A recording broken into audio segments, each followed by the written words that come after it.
오늘도 주님의 은혜와 사랑이 함께하는 복된 날이 되기를 원합니다. 2020 사순절 내가 그리스도와 함께라는 주제를 가지고 예수님을 따라가고 있습니다. 오늘은 마가복음 3장 7절에서 19절 말씀을 중심으로 하나님의 말씀을 생각하고자 합니다. 먼저 마가복음 3장 13절에서 19절 말씀을 봉독하겠습니다. 또 산에 오르사 자기가 원하는 자들을 부르시니 나아온지라. 이에 12를 세우셨으니 이는 자기와 함께 있게 하시고 또 보내사 전도도 하며 귀신을 내쫓는 권능도 가지게 하려 하심이로라. 이 12를 세우셨으니 시몬에게는 베드로라 이름을 더하셨고 또 세베대의 아들 야고보와 야고보의 형제 요한이니 이 둘에게는 보아느게 곧 우리의 아들이라 이름을 더하셨으며 또 안드레와 빌립과 바돌로메와 마테와 도마와 알페의 아들 야고보와 및 다데오와 가나안인 시몬이며 또 가룟 유다니 이는 예수를 판 자더라. 아멘.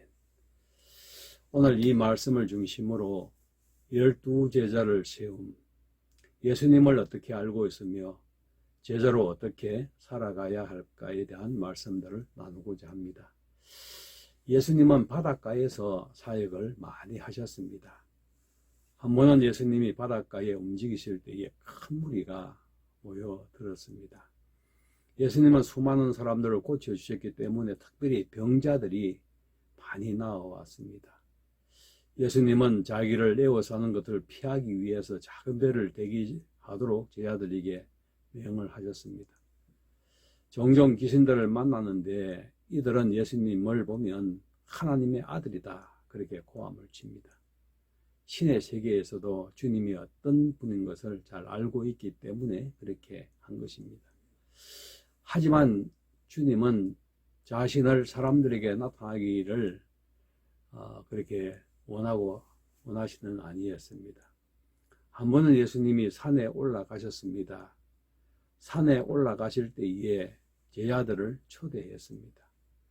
12명을 부르시면서 하나님 나라의 일꾼으로 그들을 불러주셨는데 그 부르신 이유는 자기와 함께 있게 하고 전도도 하고 귀신을 쫓는 권능을 주시기 위해서 하나님 나라의 일꾼으로 그들을 불러주셨음을 알게 됩니다.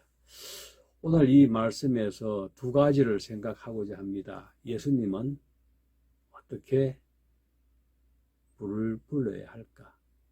또 예수님을 어떻게 소개하며 살아가야 할까 하는 내용입니다. 먼저 한 가지는 귀신들도 예수님을 하나님의 아들이라 이렇게 불렀습니다. 주님의 사역의 중심은 갈릴리 혹은 가버나움이라고 이야기할 수 있습니다. 그 당시의 수도는 예루살렘이었습니다. 하지만 예수님은 예루살렘에서가 아니라 시골 변두리는 갈릴리에서 하나님의 나라를 전하게 된 것입니다. 누구든지 변두리에서 놀라운 역사가 일어날 것이라고 기대하는 사람은 없었을 것입니다. 하루는 수많은 사람들이 예수님 앞에 나와왔습니다. 이미 귀신을 쫓고 병을 고치는 예수님의 소식을 들었기 때문에 자신도 경험을 하기 위해서 또 예수님을 보기 위해서 많은 사람들이 몰리게 된 것입니다. 하지만 예수님 주변에 있는 사람들 가운데는 정작 예수님이 하시는 일과 또 하실 일을 제대로 잘 알지를 못하였습니다. 그러나 오히려 귀신들이 예수님을 하나님의 아들로 인정하고 알아본 것입니다. 모두가 다 예수님을 하나님의 아들로 인정하는 것은 아닙니다. 여러분은 어떻습니까? 많은 군중의 일부로 지금 주님을 따르고 있습니까? 아니면 주님을 하나님의 아들로 인정하고 따르고 있습니까? 귀신들도 예수님을 하나님의 아들임을 알아보았다고 한다면 진정으로 주님을 사랑하는 성도들은 어떤 믿음을 가지고 어떤 고백을 하며 주님을 따라가야 할까요? 두 번째는 제자들도 예수님을 하나님의 아들로 고백해야 합니다. 예수님이 제자들이 주고 싶은 것은 무엇이었겠습니까? 예수님은 베드로를 비롯해서 12명의 제자를 세우셨습니다. 여기에 나오는 12명은 구절의 제자들과는 다르다라고 생각할 수 있습니다.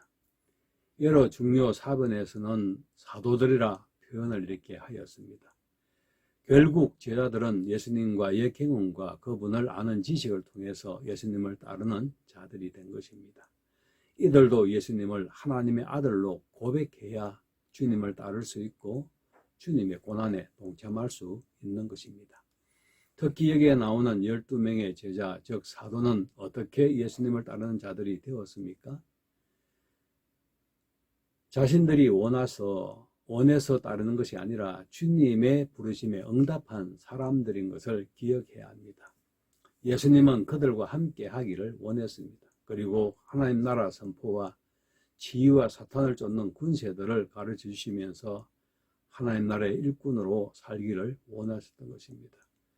주님이 무엇을 그렇게 하셨을까요? 결국 하나님의 나라를 이루어 가려면 사도들도 한 예수님과 동일한 삶, 동일한 능력을 보이며 살아가야 하기 때문에 예수님이 그렇게 가르치게 된 것입니다. 오늘 이 본문에서 느낀 것은 예수님은 저와 여러분들을 불러주셨습니다. 부르심을 받은 우리가 먼저 해야 될 것은 나는 주님과 함께하는 사람입니다. 한번 따라해 보시겠습니까? 나는 주님과 함께하는 사람입니다. 주님 안에 거할 때에 놀라운 능력들이 나타나게 되는 것입니다. 지금 나는 어떤 사람인가요? 무리인가요? 제자인가요? 다시 한번 더 질문해 봅니다. 여러분들은 무리입니까? 제자입니까? 감사합니다. 제자입니다. 성도라고 자신 있게 대답한다고 한다면 주님의 부르심을 받아온 사람들입니다. 성도는 진정한 주님의 제자가 되어야 합니다.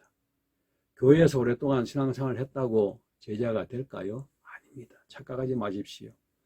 아무리 오래되었다고 하더라도 주님 말씀에 순종해 살지 아니하면 제자라고 이야기할 수 없는 것입니다. 이제 예수를 믿고 교회 나온 초신자라고 할지라도 예수님과 함께하며 예수님의 말씀에 순종하며 예수님을 따른다고 한다면 그야말로 진정한 제자라고 말을 할 수 있을 것입니다. 예수님의 제자들에게는 예수님이 함께하고 치유와 회복을 일으켜 주시게 됩니다. 물론 주님을 따르다 보면 고난도 당합니다. 그러나 여러분 고난을 두려워하지 마십시오.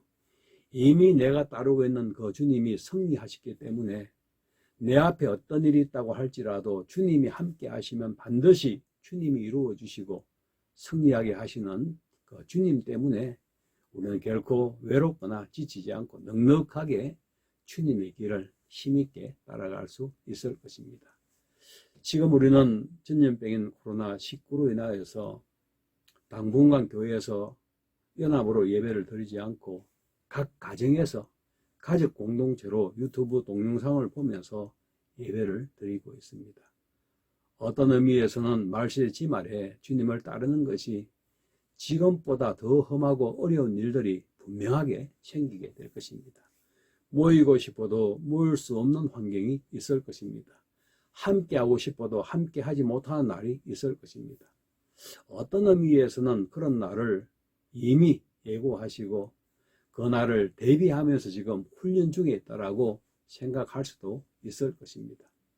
그러므로 여러분 한탄하거나 슬퍼하지 말고 예배가 얼마나 소중한가 하는 것들을 기억하시면서 하루속히 이 코로나19 사태가 해결되고 그리고 어떤 일이 있어도 주님을 기쁘시게 한 제자의 삶을 살아가는 복된 삶이 되길 바라며 오늘 한 날도 예수님 제자로서 내가 무엇을 해드릴까요? 예수님의 제자로서 어떤 일을 할까요? 고민하며 표현하며 살아가는 복된 시간이 되기를 주님의 이름으로 축복합니다. 우리 함께 기도하시겠습니다. 전능하신 하나님, 귀한 시간도 하나님께 감사합니다. 예수님이 누구시며 또 예수님을 따르는 우리가 예수님을 누구라고 고백하고 따라가야 되는지를 오늘 말씀을 통하여 알게 해주셨습니다. 또 예수님의 제자들이 해야 될 사역이 무엇인지를 분명하게 알려주셨습니다. 예수님과 영원토록 함께하면서 예수님이 주신 사명을 감당하고 전도하고 뿐만 아니라 치유와 회복을 통하여 하나님의 나라를 이루어 간다는 것을 기억하고 이 믿음으로 잘 따라가는 저희들 되게 하여 주시옵소서. 오늘도 가정에서 직장에서 주님의 제자의 삶을 살기를 원하오니 은혜 베풀어 주시고 힘을 주시고 능력을 주시고 우리의 입술을 열어 주시옵소서. 감사합니다. 예수님의 이름으로 기도합니다. 아멘.